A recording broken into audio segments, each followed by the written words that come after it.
Hello friends, welcome to my channel Aarambh classes.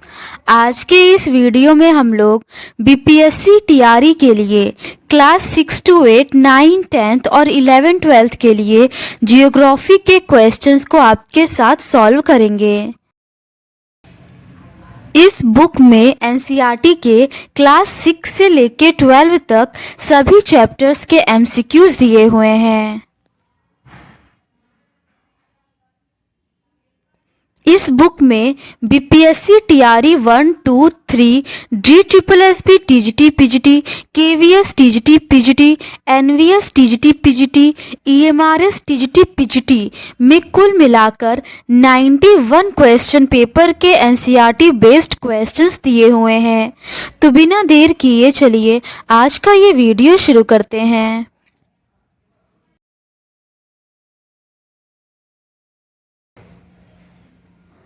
Chapter 13 तक के questions का डिस्कशन हम लोगों ने इस सीरीज़ के प्रीवियस पार्ट में कर लिया है। आज हम लोग उसके आगे के क्वेश्चंस का डिस्कशन आपके साथ करेंगे। आगे के प्रश्न उद्योग एवं व्यापार से संबंधित है। लौह इस्पात उद्योग से संबंधित प्रश्न है। पहला प्रश्न है, भारत में स्थापित होने वाली सबसे पहली आयरन एंड स्टील कंपनी थी। इसका सही आंसर है ऑप्शन बी, टिस्को। भारत में स्थापित होने वाली सबसे पहली iron and steel company TISCO थी। बड़े पैमाने पर आयरन एंड स्टील उत्पादन का प्रयास 1907 की साक्ची में Tata iron and steel company की स्थापना के साथ प्रारंभ हुआ। 1908 में हीरापुर में Indian iron and steel company तथा 1923 में भद्रावती में Visvesvaraya iron and steel limited की स्थापना हुई। टिस्को मुंबई कोलकाता रेलवे मार्ग के बहुत निकट स्थित है। यहाँ के इस्पात के निर्यात के लिए सबसे नज़दीक पत्तन कोलकाता है। संयंत्र को पानी, सुवर्ण रेखा एवं खारकोई नदियों से, लोहा नोआ मंडी और बादाम पहाड़ से, कोयला जोड़ा खानों उड़ीसा से और कोककारी कोयला झरिया और पश्चिमी बोकारो कोयला क्षेत्रों से प्राप्त होता है। अगला प्रश्न है, भारत के किस पठार में लौह एवं इस्पात उद्योगों का सर्वाधिक संकेंद्रण है? इसका सही आंसर है ऑप्शन ए, छोटा नागपुर पठार। भारत के छोटा नागपुर पठार में लौह एवं इस्पात केंद्रों का सर्वाधिक संकेंद्रण है। इस प्रदेश में इस उद्योग के विकास के लिए अधिक अनुकूल सापेक्षिक परिस्थितियां हैं।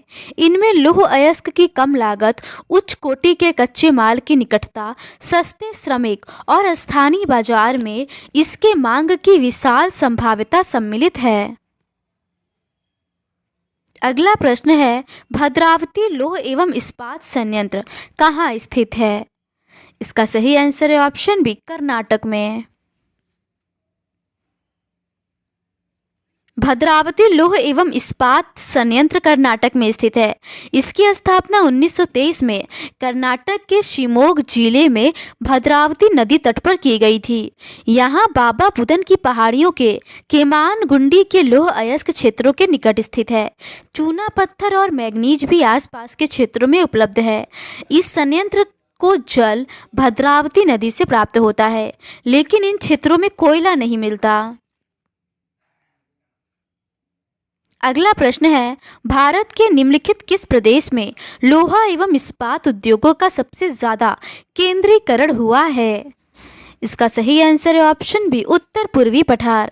भारत के निम्नलिखित उत्तर पूर्वी पठारी प्रदेश में लौह एवं इस्पात उद्योगों का सबसे ज्यादा संकेंद्रण हुआ है।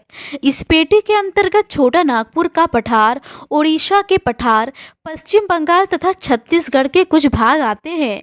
यहाँ पर उद्योगों के संकेंद्रण का प्रमुख कारण विभिन्न खनिज पदार्थों जैसे लौह अयस्क, कोयला, मैग्नीज, बॉक्साइट, अभ्रक आदि का उपलब्ध होना है। अगला प्रश्न है, 1 टन स्टील के उत्पादन के लिए सामान्यतः कितने मैग्नीज की आवश्यकता होती है? इसका सही आंसर है ऑप्शन सी, 10 किलोग्राम। 1 टन इस्पात बनाने के लिए लगभग 10 किलोग्राम मैग्नीज की आवश्यकता होती है। मैग्नीज मुख्य रूप से इस्पात के विनिर्माण में प्रयोग किया जाता है। मैग्नीज का उपयोग ब्लीचिंग पाउडर, कीटनाशक दवाएं व पेंट बनाने के लिए किया जाता है। अगला प्रश्न है, निम्नलिखित इस्पात संयंत्रों में से कौन सा ब्रिटिश सहयोग से स्थापित किया गया था? इसका सही आंसर है ऑप्शन ए, दुर्गापुर।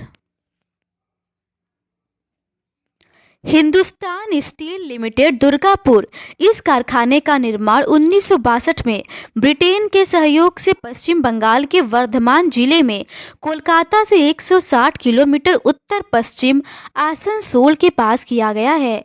इसे झरिया कोयला खदान, दामोदर घाटी परियोजना, कोलकाता नगर और पत्तन की समीपता का लाभ प्राप्त है। हिंदुस्तान स्टील लिमिटेड राउरकेला की स्थापना सन 1959 में जर्मनी के फर्म क्रूप्स एंड डिमेग के सहयोग से संघ और कोइल नदियों के संगम के पास उड़ीसा राज्य के सुंदरगढ़ जिले में हुई है। हिंदुस्तान स्टील लिमिटेड भिलाई की स्थापना पूर्व सोवियत संघ की सहायता से 1953 में छत्तीसगढ़ राज्य के दुर्ग जिले में भिलाई स्थान पर कोलकाता मुंबई रेल मार्ग के सहारे की गई है। अगला प्रश्न है, Tata iron and steel company की स्थापना कब हुई? इसका सही आंसर है ऑप्शन ए, 1907 में। भारत में Tata iron and steel company की स्थापना 1907 में की गई थी। टाटा लौह इस्पात मुंबई कोलकाता रेलवे मार्ग के बहुत निकट स्थित है। यहाँ से इस्पात के निर्माण के लिए सबसे नज़दीक पत्तन कोलकाता है। इस संयंत्र को पानी सुवर्ण रेखा एवं खार कोई नदियों से, लोहा नोआ मंडी और बादाम पहाड़ से और कोयला जोड़ा खानों से और कोककारी कोयला झरिया और पश्चिमी बोकारो कोयला क्षेत्र से प्राप्त होता है।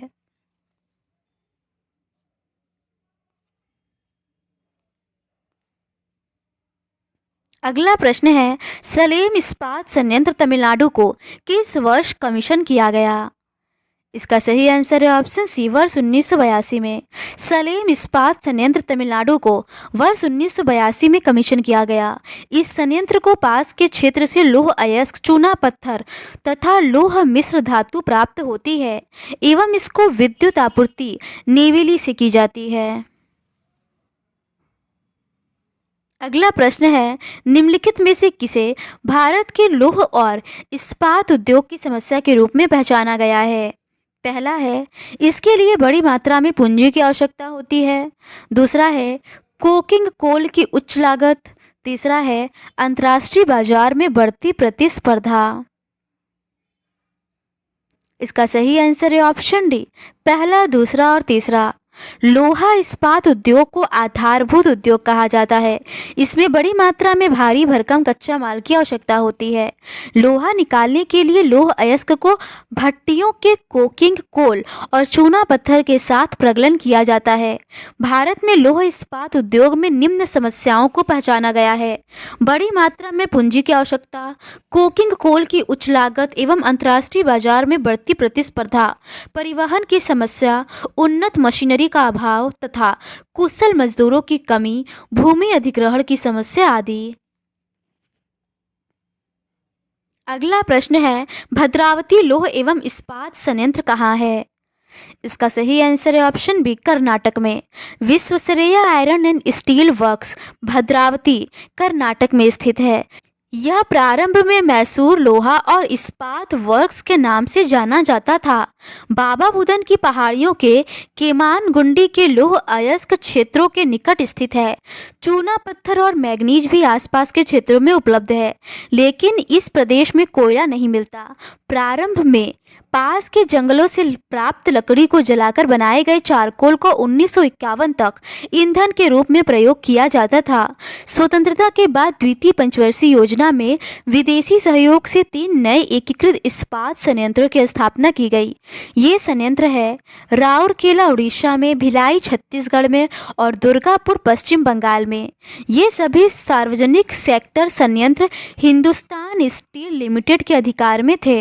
1973 में इन संयंत्रों के प्रबंधन के लिए स्टील अथॉरिटी ऑफ इंडिया की स्थापना की गई। अगला प्रश्न है, उपर्युक्त का मिलान करें। इसका सही आंसर है ऑप्शन डी, राउरकेला का उड़ीसा होगा, भिलाई का छत्तीसगढ़ होगा, दुर्गापुर का पश्चिम बंगाल होगा और विशाखापट्टनम का आंध्र प्रदेश होगा। अगला प्रश्न है, भारत के किस पठार में लौह एवं इस्पात उद्योगों का सर्वाधिक संकेंद्रण है? इसका सही आंसर है ऑप्शन ए, छोटा नागपुर पठार। भारत के छोटा नागपुर पठार में लौह एवं इस्पात उद्योगों का सर्वाधिक संकेंद्रण है। इस पठार का विस्तार मुख्यतः झारखंड के पलामू, हजारीबाग, गिरिडीह, संथाल परगना एवं पश्चिम बंगाल के पुरुलिया तक है।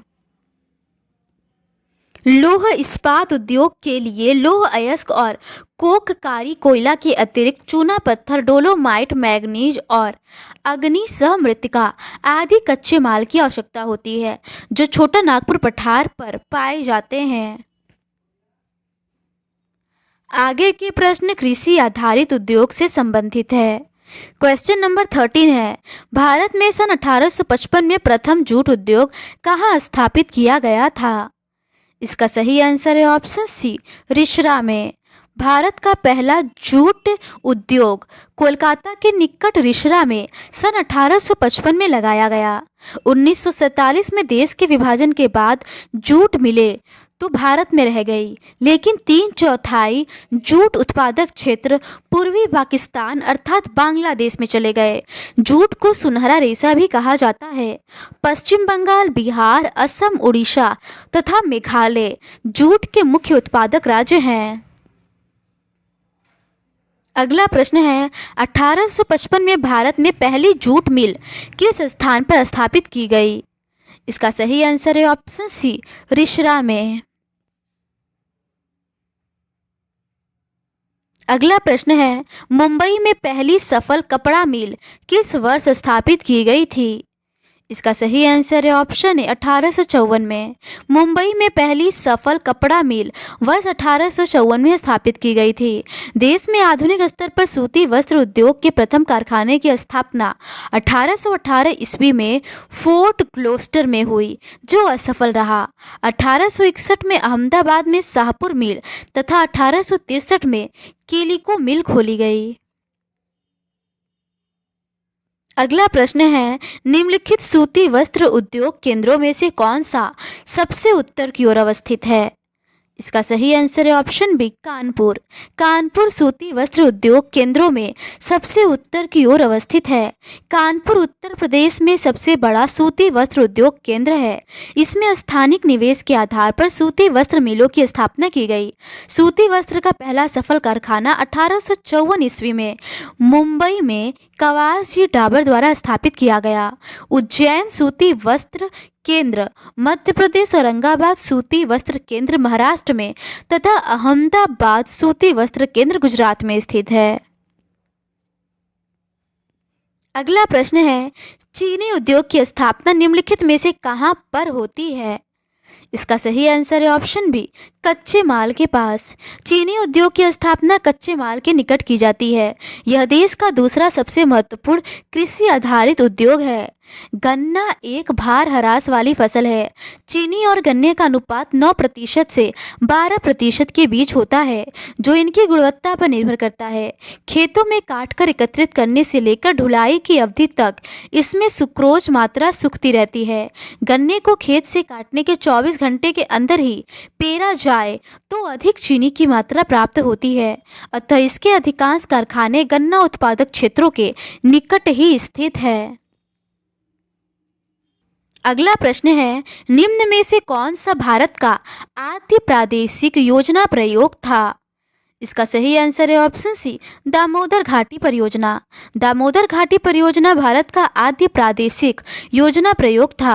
भारत में प्रादेशिक नियोजन प्रक्रिया का शुभारंभ लगभग उसी समय हुआ जब विकसित देशों में इसके अंतर्गत परियोजनाएं लागू की जा रही थी।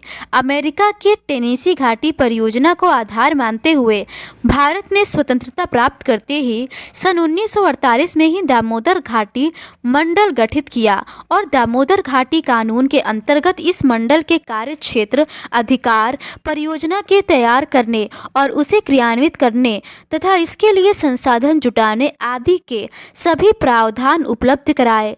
इस परियोजना के 3 प्रमुख लक्ष्य थे: बाढ़ नियंत्रण, सिंचाई साधनों का जाल बिछाना और क्षेत्र की ऊर्जा उत्पादन क्षमता का भरपूर लाभ उठाकर जल विद्युत एवं अन्य प्रकार की विद्युत का उत्पादन करना।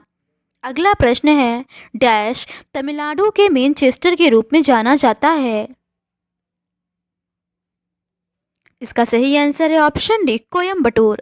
कोयम्बटूर को तमिलनाडु के मैनचेस्टर के रूप में जाना जाता है। सूती वस्त्र उद्योग भारत के परंपरागत उद्योगों में से एक है। प्राचीन और मध्यकाल में ये केवल कुटीर उद्योग के रूप में थे। देश में पहली सफल सूती वस्त्र उद्योग की स्थापना 1854 में मुंबई में कवासजी डाबर द्वारा की गई। मुंबई सूती वस्त्र उद्योग का प्रमुख केंद्र होने के कारण इसे भारत का कॉटनोपोलिस कहा जाता है।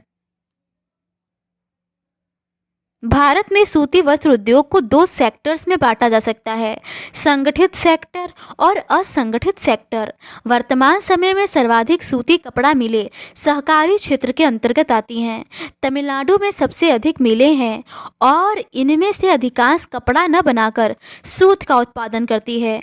चेन्नई, मदुरई, तिरुनेलवेली, तूतीकोरिन, थंजावुर, रामनाथपुरम और सलेम दूसरे महत्वपूर्ण केंद्र हैं। अगला प्रश्न है, पहला सफल सूती वस्त्र उद्योग किस वर्ष मुंबई में लगाया गया? इसका सही आंसर है ऑप्शन बी, 1854 में। अगला प्रश्न है, मुंबई में पहली सफल कपड़ा मिल किस वर्ष स्थापित की गई थी? इसका सही आंसर है ऑप्शन ए, 1854 में। अगला प्रश्न है, किस शहर को भारत का कॉटनोपोलिस कहा जाता है? इसका सही आंसर है ऑप्शन ए, मुंबई। अगला प्रश्न है, भारत में आजकल सर्वाधिक सूती कपड़ा मिले निम्नलिखित में से किस क्षेत्र के अंतर्गत आती हैं? इसका सही आंसर है ऑप्शन ए, सहकारी क्षेत्र। अगला प्रश्न है, नीचे दिए हुए कथनों को पढ़िए और सही विकल्प का चयन करें। पहला कथन है, भारतीय अर्थव्यवस्था में वस्त्र उद्योग का विशिष्ट स्थान है। दूसरा कथन है, वस्त्र उद्योग देश का अकेला उद्योग है जो कच्चे माल से लेकर उच्चतम अतिरिक्त मूल्य उत्पादक तक की श्रृंखला से परिपूर्ण तथा आत्मनिर्भर है। इसका सही आंसर है ऑप्शन ए, कथन 1 और कथन 2 दोनों सही है। भारतीय अर्थव्यवस्था में वस्त्र उद्योग का अपना अलग महत्व है क्योंकि इसका औद्योगिक उत्पादन में महत्वपूर्ण योगदान है। देश का यह अकेला उद्योग है जो कच्चे माल से उच्चतम अतिरिक्त मूल्य उत्पाद तक की श्रृंखला में परिपूर्ण और आत्मनिर्भर है। अगला प्रश्न है, भारत का एकमात्र उद्योग जो आत्मनिर्भर एवं मूल्य श्रृंखला में पूर्ण है। इसका सही आंसर है ऑप्शन बी, कपड़ा उद्योग।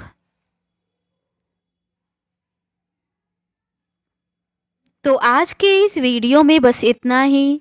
बाकी के रिमेनिंग क्वेश्चंस का डिस्कशन हम लोग इस सीरीज़ के नेक्स्ट पार्ट में करेंगे। अगर आपको ये सीरीज़ पसंद आती है तो please do subscribe to my channel and like this video. Thank you.